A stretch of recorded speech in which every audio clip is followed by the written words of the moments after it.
वित्त मंत्री निर्मला सीतारमण ने एनबीएफसीज के कर्ज वसूली और इसकी ब्याज दरों पर सवाल उठाते हुए फटकार लगाई है। दरअसल जी बिजनेस लंबे समय से एनबीएफसीज की मनमानी के खिलाफ ऑपरेशन हफ्ता वसूली के जरिए आवाज उठाता रहा है।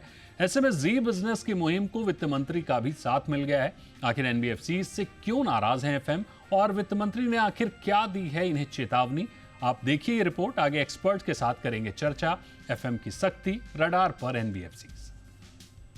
Recovery practices of the NBFCs must be fair, empathetic and respectful in strict accordance with the RBI's Fair Practices Code. वित्त मंत्री निर्मला सीतारमण ने एनबीएफसीज को जो नसीहत दी है उसके बड़े मायने हैं। आखिर वित्त मंत्री को ये क्यों कहना पड़ा? एनबीएफसीज के कामकाज का दायरा तो बढ़ा है, साथ ही देश की बढ़ती इकोनॉमी में उनके महत्व को भी नकारा नहीं जा सकता। लेकिन एनबीएफसीज ये ना भूले कि उनके कुछ नियम, कायदे और दायित्व भी हैं। खास करके लोन रिकवरी और भारी ब्याज दरों पर वित्त मंत्री ने नसीहत देने के साथ साथ एनबीएफसीज को फटकार भी लगाई है। आपको बता दें कि जी बिजनेस ने एनबीएफसीज के कर्ज देने संबंधी प्रक्रिया और इनके ऊंचे ब्याज दरों पर लगातार सवाल उठाया। खास करके ऑपरेशन हफ्ता वसूली के जरिए हमने उन खामियों को सरकार के कानों तक पहुंचाया, जिसे बैसाखी बनाकर एनबीएफसीज आरबीआई के नियमों को ताक पर रखकर लोगों से हाई इंटरेस्ट कर्ज पर वसूली की। हमने सिलसिलेवार तरीके से लगातार इनकी मनमानी को उजागर किया और आखिरकार एफएम के कानों तक हमारी आवाज पहुंची। उन्होंने कहा कि भारत गैर बैंकिंग वित्तीय कंपनियां अब शैडो बैंक नहीं है। मजबूत नियमों और निगरानी ने एनबीएफसीज को फाइनेंशियल सिस्टम और अर्थव्यवस्था के लिए बेहद महत्वपूर्ण बना दिया है। साथ ही एफएम ने एनबीएफसी को साफ संदेश भी दिया कि नियम कायदे में काम नहीं किया तो सरकार सख्ती से गुरेज नहीं करेगी। वित्त मंत्री ने कहा कि एनबीएफसीज विकसित भारत 2047 के सपने को साकार करने में बड़ी भूमिका निभा सकता है। एनबीएफसी से जुड़े आंकड़ों की अगर बात करें तो मार्च 2021 में एनबीएफसी का कुल कर्ज बही खाता 24 लाख करोड़ रुपए का था, जो मार्च 2025 तक दोगुना होकर 48 लाख करोड़ रुपए हो गया। देश की करीब 9000 एनबीएफसीज रजिस्टर्ड हैं। वहीं पिछले 5 सालों में एनबीएफसीज की स्थिति काफी मजबूत हुई है। कैपिटल रिजर्व, ब्याज मार्जिन और कम एनपीए इसकी मिसाल है। मार्च 2021 में एनबीएफसीज का सकल एनपीए 6.5% के करीब था, जो मार्च 2025 में घटकर 3% के लेवल पर आ गया। रिटर्न ऑन एसेट 1.11% से करीब 2.5% हो गया। फिलहाल तो जी बिजनेस की मुहिम का असर दिखा है। वित्त मंत्रालय ने देर से ही सही लेकिन एक उचित कदम उठाया है और एनबीएफसीज पर वित्त मंत्री की ये सख्ती का असर निश्चित तौर पर आने वाले दिनों में दिखने लगेगा। ब्यूरो रिपोर्ट, जी मीडिया। और इस मुद्दे पर चर्चा के लिए हमारे साथ मौजूद हैं 3 खास मेहमान। हमारे साथ हैं Anand Kumar Bajaj, founder and CEO PayNearby. Mukesh Pande हमारे साथ, फाउंडर एंड एमडी rupiapesa.com। और हमारे साथ है रमेश सिंह, पूर्व ईडी देना बैंक। तो आप सभी मेहमानों का बहुत स्वागत है। आनंद कुमार जी, रमेश जी और मुकेश पांडे जी, सबसे पहले मैं आनंद कुमार जी आपके पास आना चाहूँगा और आपसे समझना चाहूँगा कि आखिरकार वित्त मंत्री ने एनबीएफसीज की अहमियत को भी समझा है, उनकी जो ग्रोथ है उसका भी जिक्र किया है और साथ साथ में चेतावनी भी दी है। इन दोनों चीज़ों को किस तरह से देखते हैं? देखिए दीपक जी, मेरा ये मानना है कि जहां बैंक की सीमा समाप्त होती है उसके आगे एनबीएफसी की सीमा शुरू होती है। तो ये वित्तीय समावेश के लिए, फाइनेंशियल इंक्लूजन के लिए बहुत ही अहम भूमिका निभा रहे हैं। और इसके रोल को अगर माननीय वित्त मंत्री मैडम ने सराहा है तो जाहिर है कि with every responsibility, every opportunity comes additional responsibility. इसको सही तरीके से, सही कायदे से लास्ट माइल तक पहुंचाना अनिवार्य है। आप मानेंगे दीपक जी कि जो 10% इंडिया है और 90% भारत है, इस 10% इंडिया में हर हाई एंड टेक्नोलॉजी अवेलेबल है और वो लोग उन्हीं 10% लोगों को लोन देने के लिए टाटा बिरला, अंबानी, अदानी सब लूमे हुए हैं। उसके थोड़े से दायरे में आगे आए तो जितनी भी माइक्रो फाइनेंस इंस्टीट्यूट्स हैं वो थोड़ी पहल ले पा रहे हैं। और जो मास भारत वंचित रह गया है, जहां एमएसएमई या सेल्फ हेल्प ग्रुप को क्रेडिट देने की जो सुविधा है, वो ये एनबीएफसी और माइक्रो फाइनेंस ही थोड़ी मेहनत करके आगे जा पाते हैं। और इसको सराहना जितना अनिवार्य था उतना ही उसको एक गार्ड रेल देना भी आवश्यक है कि प्रोत्साहित भी करें, प्रेरित भी करें, और साथ ही साथ एक मार्गदर्शन के हिसाब से कि सही तरीके से ये कार्य हो। ये मेरा मानना है कि वित्त मंत्री मैडम ने जो किया है बहुत ही बढ़िया एक इनिशिएटिव है, इंकरेजमेंट है इंडस्ट्री बिल्कुल। के लिए। जाहिर तौर पर बहुत बेहतरीन तरीके से उन्होंने जो गलत तरीके से एनबीएफसीज कर्ज वसूल रही थी, ये जो उनकी प्रक्रिया थी उस पर फटकार भी लगाई है और ग्रोथ को भी उन्होंने सराहा है। दोनों ही बातें कही हैं वित्त मंत्री ने। रमेश सिंह सर, आपके पास आएंगे और आपसे समझना चाहेंगे कि वित्त मंत्री ने स्पष्ट रूप से कहा है कि वित्तीय समावेश के नाम पर वित्तीय शोषण नहीं हो सकता। क्या आपको लगता है कि मौजूदा एनबीएफसी रेगुलेशन स्ट्रक्चर इतना ढीला है कि एक कमजोर वर्ग को संरक्षित नहीं कर पा रहा है? क्या आरबीआई को एनबीएफसी के लिए ब्याज दर पर सख्त रेड जोन घोषित करना चाहिए? देखिए, जैसे अभी अनंत कुमार जी ने कहा कि बैंकों के पीएसयू बैंक्स हो, वो उनको भारत सरकार का पूरी तरह से ये समर्थन हुआ करता है कि आपको वित्तीय समस्या में पूरी तरह से सहभाग करना है। इसके बाद में प्राइवेट सेक्टर बैंक है, उनको ऊपर अभी कुछ दिनों पहले भी एफएम ने उनके ऊपर भी डांट लगाई है कि उनको वित्तीय समस्या में पूरी तरह से भाग नहीं लेते, उनको उनके ऊपर कुछ सख्ती भी की गई है। और तीसरा जो तबका है एनबीएफसी का, उनका अभी आप ही ने दिखाया कि 24 लाख करोड़ से 48 लाख करोड़ का इनका बिजनेस बढ़ चुका है। इन्हें पूरी तरह से मान्यता है। 9,000 रजिस्टर्ड एनबीएफसी अभी आपने दिखाया।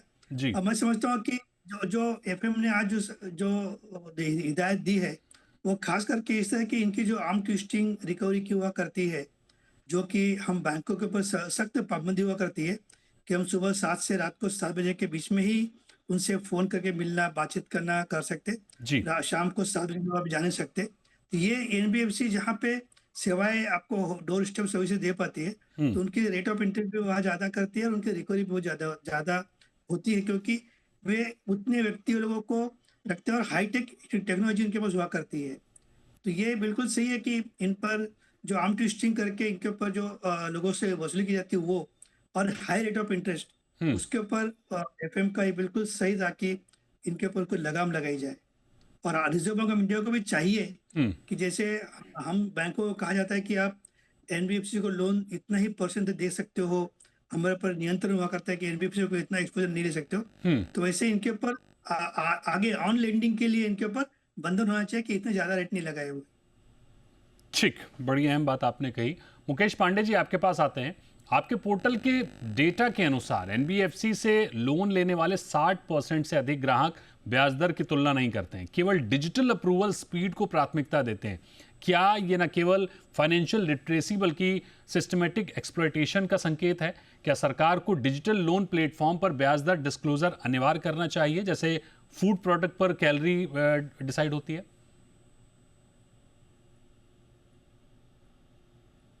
पांडे जी, आपको आवाज आ रही है? मुकेश पांडे जी? ओके, तो मुकेश पांडे जी के साथ वापस जुड़ेंगे। मुकेश पांडे जी, आपको आवाज आ रही है? जैसा मेरी आवाज आ रही है? आपकी आवाज आ रही है, आपने सवाल सुना? मेरी आवाज आ रही है आप लोगों को? नहीं, आपका ऑडियो क्लियर नहीं आ रहा है। एक बार हम वापस आपके साथ जुड़ेंगे। मैं वापस आना चाहूंगा आनंद कुमार बजाज साहब आपके पास, और आपसे मेरा सवाल ये होगा कि आपकी कंपनी ग्रामीण और सेमी अर्बन भारत में लाखों ग्राहकों तक पहुंचती है। ऐसे में क्या आपके पास ऐसे आंकड़े हैं जो दिखाते हों कि कितने ग्राहकों ने 24% से ऊपर ब्याज दर पर लोन लिया है? क्या ये दर्शाता है कि लैंडिंग एक्सेसिबिलिटी आज भी फेयर लैंडिंग से ज्यादा प्रभावी है? देखिए दीपक जी, हम लोग डीपीडीपी कंप्लाइंट हैं।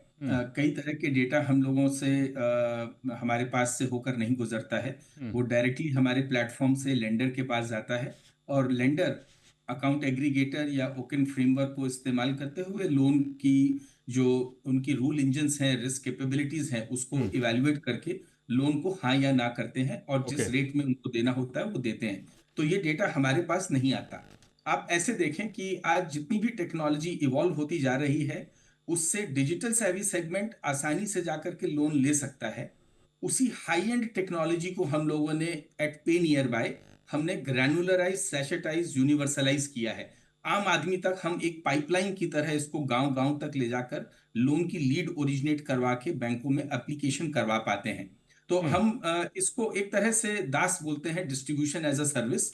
और हम इसमें बहुत ही माइनर सर्विस फी के साथ ये लोगों तक लोन पहुंचाने की मुहिम है, जिसमें हमें कोई डेटा का विजिबिलिटी नहीं होता। और ये फेयर है कि हम इससे वंचित रहें तो अच्छा है, क्योंकि ये लोन लेने और देने वाले के बीच में उनकी रूल इंजन्स के हिसाब से अप्रूवल या रिजेक्शन हो। दीपक जी। बिल्कुल। मुकेश पांडे जी, एक बार वापस लौटते हैं आपके पास। आपने मेरा सवाल सुना था या मैं दोहरा दूं? बीच में मेरा थोड़ा फ्लक्चुएशन। ठीक है, मैं एक बार सवाल अपना फिर से दोहरा देता हूं कि आपके पोर्टल के डेटा के अनुसार एनबीएफसी से लोन लेने वाले 60% से अधिक ग्राहक ब्याज दर की तुलना नहीं करते, केवल डिजिटल अप्रूवल स्पीड को प्राथमिकता देते हैं। क्या ये न केवल फाइनेंशियल लिटरेसी बल्कि सिस्टमैटिक एक्सप्लॉयटेशन का संकेत है? क्या सरकार को डिजिटल लोन प्लेटफॉर्म पर ब्याज दर डिस्क्लोजर अनिवार्य करना चाहिए, जैसे कि फूड प्रोडक्ट पर कैलोरी डिस्क्लोजर होता है? देखिए, इसमें ना बहुत बड़ा रीजन है फास्ट। लोगों के पास जब एनबीएफसी दरवाजे पे कोई भी कंज्यूमर क्यों जाता है, क्योंकि उसको लगता है कि उसको जल्दी पैसा मिल जाएगा। और डिजिटल प्लेटफॉर्म का इंट्रोडक्शन ने इस चीजों को थोड़ा ईज किया है। आज रिक्वायरमेंट मैसेजेस हमारे को फ्लोट होते रहते हैं कि आप 24 घंटे के अंदर या इनफैक्ट 4 घंटे के अंदर में अकाउंट में पैसे पाए, प्री अप्रूव्ड लोन है। और ये जनरली उन एनबीएफसीज के ऑफर्स होते हैं या उनकी एडवर्टीजमेंट होती है जो कि कंपैरेटिवली बहुत ही ज्यादा रेट ऑफ इंटरेस्ट पे पर्सनल लोन ये प्रोडक्ट अपना डिस्ट्रीब्यूट करते हैं या किसी भी तरीके के कंज्यूमर फाइनेंस के प्रोडक्ट डिस्ट्रीब्यूट करते हैं। तो जरूरी ये है कि जो भी एनबीएफसी जो भी फंडिंग कर रही है, क्योंकि हम फेयर प्रैक्टिस की बात कर रहे हैं और आरबीआई से सारी एनबीएफसी गवर्न है, चाहे वो कैटेगरी ए से लेकर के कैटेगरी डी तक की एनबीएफसी हो। बट सारे एनबीएफसी के ऊपर में एक बेंचमार्क का सेट होना जरूरी है कि किस प्रोडक्ट में मैक्सिमम क्या रेट ऑफ इंटरेस्ट ले सकते हैं, क्या टर्म्स एंड कंडीशन होगा। इनफैक्ट आरबीआई की एक और गाइडलाइन है कि बिफोर गिविंग एनी लोन, मतलब डिसबर्समेंट ऑफ एनी लोन, एक की फैक्ट स्टेटमेंट हर बोरोवर के पास साफ लिखित रूप में चली जानी चाहिए, ताकि बाद में किसी भी तरीके का कंफ्यूजन ना हो बोरोवर और लेंडर के बीच में कि हमारे को ये चीजें पता नहीं थी, जैसे loan amount, tenure, rate of interest, foreclosure charges. कई जगहों पे तो फोरक्लोजर चार्जेस की बहुत ही ज्यादा अनक्लैरिटी है कि भाई लोन लेने के बाद अगर कोई प्री पेमेंट करना चाहे, जल्दी बंद कराना चाहे, तो उसके क्या चार्जेस होते हैं। तो इन चीजों की क्लैरिटी होनी बहुत जरूरी है। और यस, रिस्ट्रिक्शन होनी बहुत जरूरी है। होम लोन में मैक्सिमम क्या आरओआई ले सकते हैं। लोन अगेंस्ट प्रॉपर्टी में भी 2 डिवीजन है, 50 लाख, 1 करोड़, 1 करोड़ से ऊपर के लोन अमाउंट क्या ले सकते हैं। उसके अलावा personal loan, consumer loan, maximum ROI, rate of interest क्या एप्लीकेबल होना चाहिए, इसकी क्लैरिटी होनी बहुत जरूरी है और वो फिक्स होना चाहिए। बिल्कुल, बड़ी अहम बात आपने कही। होना तो बहुत कुछ चाहिए लेकिन हो नहीं पाता है, शायद इसी वजह से वित्त मंत्री को फटकार लगानी पड़ी है। रमेश सिंह साहब, आपके पास आएंगे और आपसे समझना चाहेंगे कि एनबीएफसी का कर्ज वही मार्च 2025 तक 48 लाख करोड़ तक पहुंच रहा है। क्या आपको लगता है कि ये बिना पर्याप्त रिस्क बैंकिंग के तेजी से फैली हुई कर्ज अर्थव्यवस्था है जो 2008 की तरह सिस्टमैटिक रिस्क को जन्म दे सकती है? ये कुछ सालों पहले हम कह सकते थे। अब यहाँ पे काफी सारे इन पर नजर हुआ करती, क्योंकि रिजर्व बैंक ऑफ इंडिया की इनके पर पूरी तरह से नजर हुआ करती है। और साथ में साथ जो बड़े बड़े प्लेयर्स है, बजाज फाइनेंस और एचडीएफसी के सभी के, तो इन सब के ऊपर पूरी नजर है। और जहां तक कहा जा रहा है कि 9,000 रजिस्टर्ड एनबीएफसी से, यस, 2008 की तरह से ये इश्यूज बहुत ही अलार्मिंग है, क्योंकि 48 लाख के जो इनके एक्सपोजर है वो सारे के सारे जो नीचे तबके के लोग, जो मध्यम वर्ग और उससे भी नीचे जो होते वित्तीय समस्या के लोग हैं, जिनके ऊपर ब्याज दर जो आज 24% से ऊपर के ऊपर भी लिया जा रहा है। आज इकोनॉमी ठीक चल रही है, रिकवरी हो रही है, सब कुछ हो रहा है, सही चल रहा है। किसी दिन अगर इस तरह से जो स्थिति 2008 की आई थी, सब प्राइम क्राइसिस की आई थी, वैसा होगा तो शायद एनबीएफसी जो है एक बहुत बड़ा प्रॉब्लम हो जाएगा सारे लोगों के लिए, वसूली के लिए। और तब ये समस्याएं काफी गहरी दिखाई देगी। बिल्कुल। बजाज सर, आपसे मेरा सवाल ये होगा कि फिनटेक एनबीएफसीज अक्सर हम देखते हैं एल्गोरिदम आधारित लोन अप्रूवल पर चलते हैं। क्या आपने कभी ये आकलन किया है कि इन एआई मॉडल्स में क्रेडिट रिस्क के मुकाबले रेवेन्यू पोटेंशियल ज्यादा वेटेज रखती है? क्या इससे कर्ज वापसी की क्षमता की अनदेखी होती है? बहुत बढ़िया सवाल है आपका। और ये देखिए, हर लेंडर की अपनी अपनी रिस्क एपिटाइट है। जैसा कि मैंने कहा कि विद अकाउंट एग्रीगेटर, यूएलआई, अब जो जिस तरह से लोन देना आसान होता जा रहा है, हर लेंडर अपने अपने हिसाब से उसको अपनी रिस्क एपिटाइट के हिसाब से सबसे पहले आइडियली उस डेटा में ये देख पाता है कि क्या ये बोरोवर जो है वो पैसा वापस दे पाएगा या नहीं। खाली वो कितना कमा लेगा ये आकलन में सर्वोपरि हो ये अनिवार्य नहीं है। आइडियली लोगों को ये देखना चाहिए कि देने वाले की तासीर क्या है, रिटर्न कर पाएगा पैसा या नहीं। और वो आज भली भांति यूएलआई इंटरफेस में आप डेटा पास्ट जो उनका पैटर्न है ट्रांजैक्शन का, उसको देख करके ये आकलन कर पाते हैं। तो मुझे लगता है कि जितनी इंटेलिजेंस इन लैंडिंग प्लेटफॉर्म्स में आज बन रही है, ये काफी कारगर होगी भारत को विकसित बनाने में जल्दी।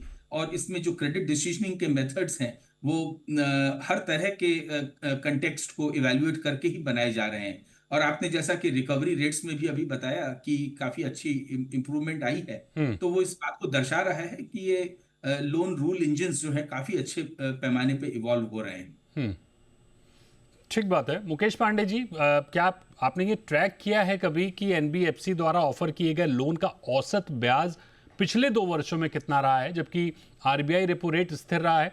अगर रेट नहीं घटा तो इसको कैसे देखते हैं?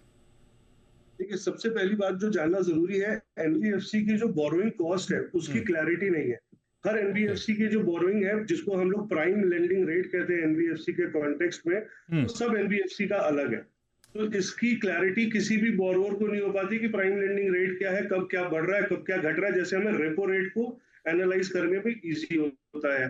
दूसरा, एनबीएफसीज जो फंडिंग करती है वो जनरली उन कस्टमर्स को करती है जिनको बैंक्स किसी भी वजह से नहीं करते, क्योंकि बैंक्स बिल्कुल ऑन पेपर रिकॉर्ड्स के बेसिस पे, बैंक स्टेटमेंट के बेसिस पे फाइनेंस करती है। बट एनबीएफसी थोड़ा ब्याज एक्स्ट्रा लेती है, तो वो रिस्क लेती है, उस वजह से उन बोरोवर को भी फंडिंग करती है जिनकी कागजों की वजह से या सिविल स्कोर की वजह से एलिजिबिलिटी नहीं बन पा रही है। और ऐसा भी देखा गया है कि जब ये जो, जैसे आपने अभी एल्गोरिदम की बात करी, उस एल्गोरिदम में ये भी आ रहा होता है कि ऑलरेडी लिवरेज कस्टमर है, काफी लोन चल रहे हैं, बट उनको और लोन का और कर्जा उनके सर पे चढ़ा दिया जाता है कि जो कि इवेंचुअली बाद में 6-8 महीने बाद जब बिल्कुल स्ट्रेस्ड आउट हो जाता है बोरोवर और ईएमआई बाउंस हो रही होती है, तो फिर कलेक्शन टीम का प्रेशर, उनके नेबर्स में जाकर के उनको एम्बैरेसमेंट, हैरेसमेंट, इस तरीके की सिचुएशन फेस होती है। तो जरूरी है कि एनबीएफसी को जब दिख रहा है, चाहे जो भी एल्गोरिदम है, 4-5 पैरामीटर्स पे फंडिंग होगी,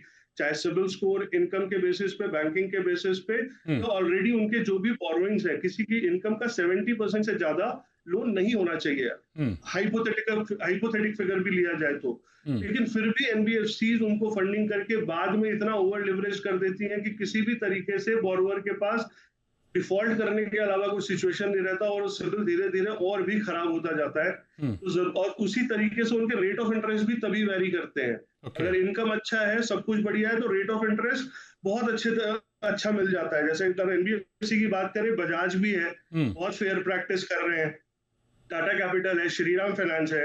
लेकिन जो नई एनबीएफसीज हैं, जिन्होंने अभी शुरुआत करी है या कुछ टाइम से उनको अभी बुक वैल्यू अपनी बढ़ानी है, तो वो काफी महंगे ब्याज दर पे छोटे माइक्रो फाइनेंस 1 लाख, 5 लाख, 10 लाख तक की फंडिंग 24% से 36% के ब्याज पे करते हैं।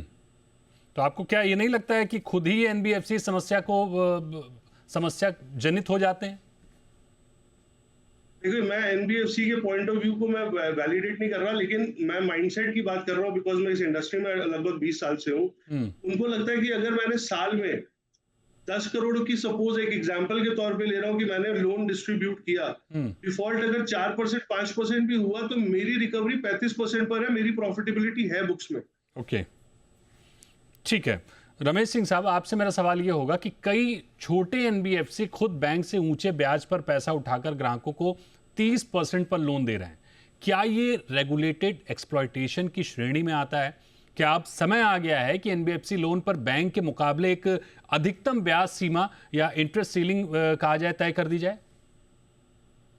देखिए, हम बैंक वाले जो छोटे छोटे एनबीएफसी से जो जो भी एनबीएफसी हो, उनको लोन देने के लिए हमारे internal credit rating, CIBIL score और सारी चीज़ों को देख के उनके रेटिंग की हिसाब से लगाते हैं। मुझे नहीं लगता कि हम किसी भी छोटी छोटी एनबीएफसी हो, आज के डेट में कोई भी पीएसयू बैंक, जो चाहे स्टेट बैंक हो चाहे छोटा इंडियन ओवरसीज बैंक हो, हम मैक्सिमम टू मैक्सिमम हमारे जो एमसीएलआर प्लस या फ्लोटिंग रेट ऑफ इंटरेस्ट के हिसाब से 12% से 13% के ऊपर हम लोन किसी को देते हैं, जिससे ज़्यादा नहीं लगाते हैं। अब ये लोग अगर 12% 13% से लोन लेके, जो कि मंथली कंपाउंडिंग हो या ईयरली रिसेटिंग हो, ये अगर अपने ग्राहक को अगर ये 36% पे दे रहे हैं, क्योंकि बहुत ही बेचारा गर्जू व्यक्ति सामने बैठा हुआ है, उसका और कोई लोन नहीं दे रहा है, उसके पेपर नहीं है, उसे ओवर बर्डन करके ये लोग अल्टीमेटली, समस्या ये भी आती है, हम रोज अखबार में पढ़ते भी है कि लोग सुसाइड तक कर लेते हैं। इनके लोगों के जो रिकवरी की जो इनकी सिस्टम हुआ करती है, आर्म ट्विस्टिंग, गाली गलौज करना, घर पर पहुंचना, हैरास करना, तो ये चीजें के चलते मुझे लगता है कि रिजर्व बैंक ऑफ इंडिया को इस पर बहुत ज्यादा नजर रखनी पड़ेगी। सिमिलरली गवर्नमेंट को भी।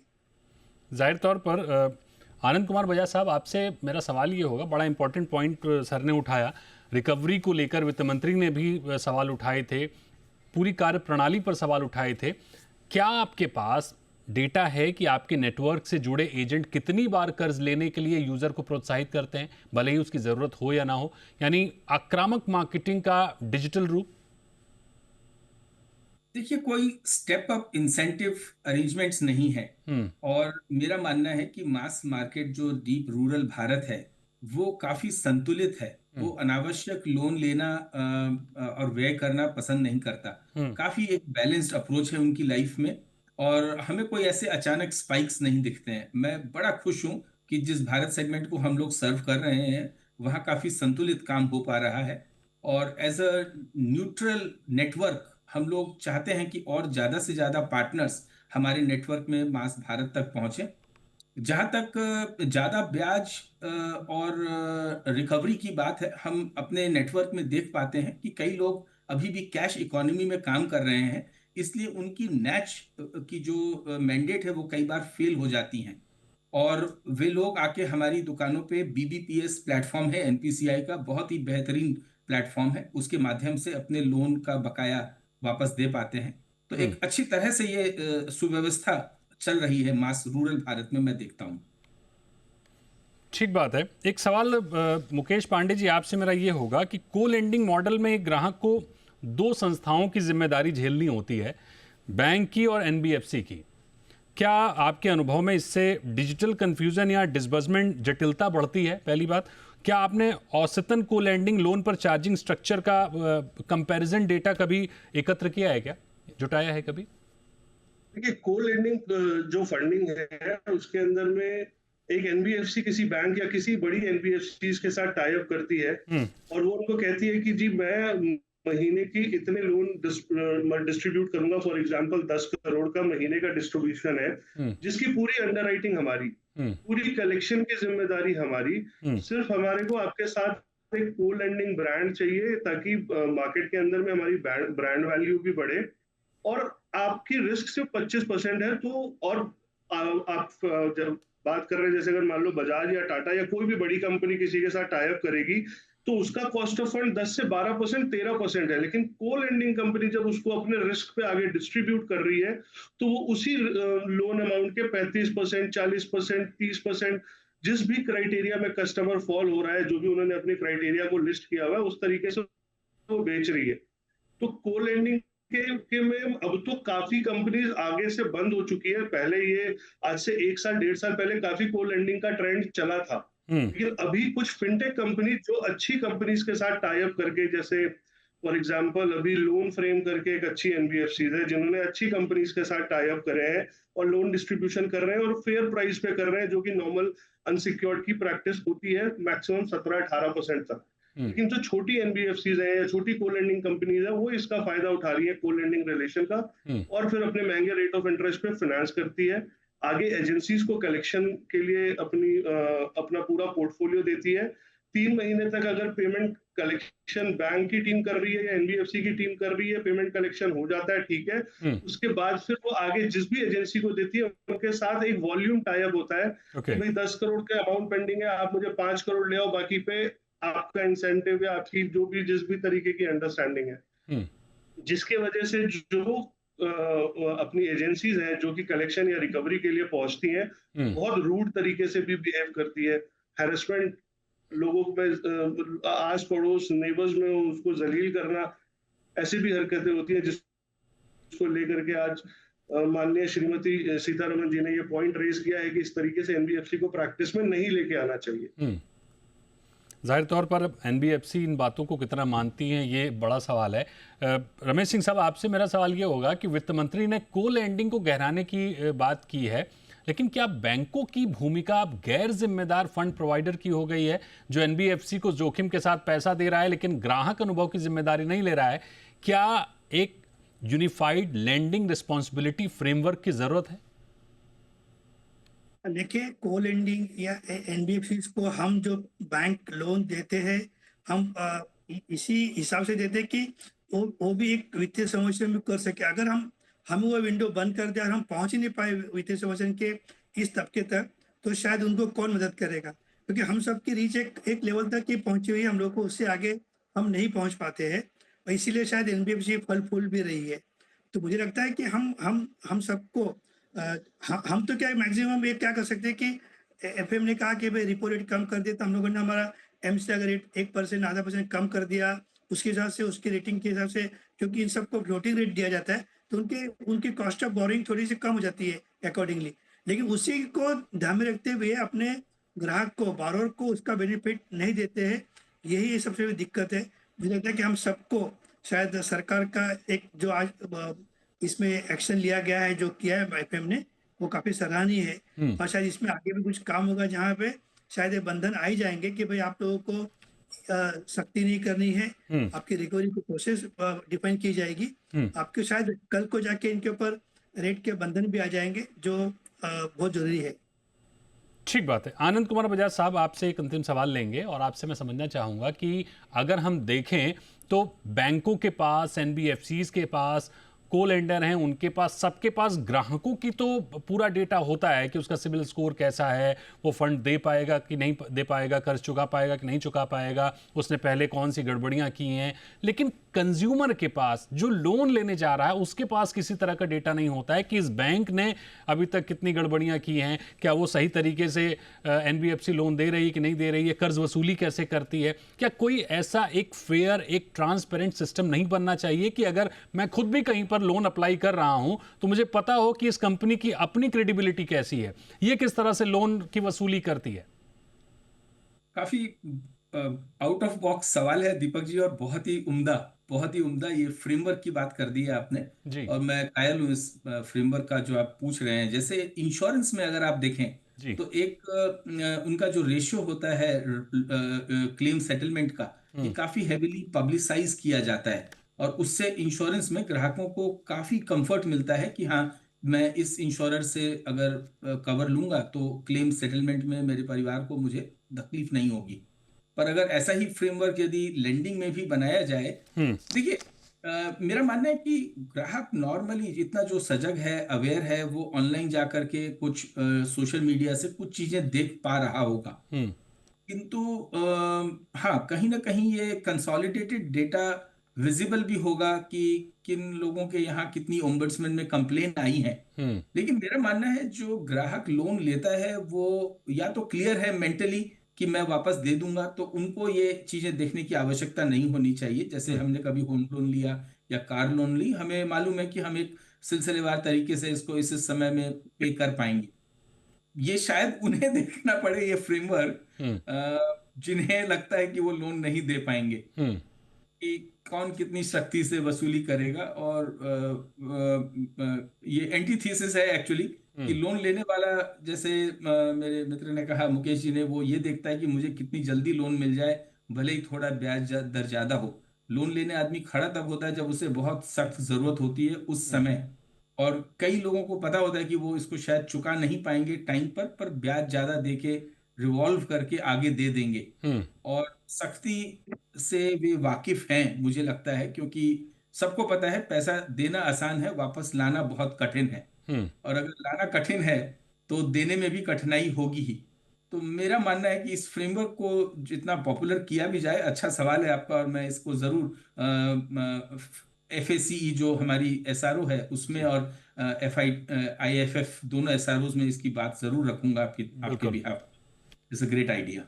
बिल्कुल sir, thank you so much. जो ये चर्चा थी हमारी, वो इस बात को समझने की थी कि लंबे समय से हम भी पूरी मुहिम चलाते आए हैं कि किस तरह से NBFCs वसूली करती हैं, किस तरह से उनकी जो कार्यप्रणाली है वो ट्रांसपेरेंट नहीं रहती है। वित्त मंत्री ने भी सवाल उठाया है और दोनों ही पहलुओं को टच करने की कोशिश की है कि NBFC की जो ग्रोथ है उसका देश में इकॉनमी में एक बहुत बड़ा योगदान है। उन्हें उस योगदान की जिम्मेदारी समझनी होगी, नैतिकता समझनी होगी।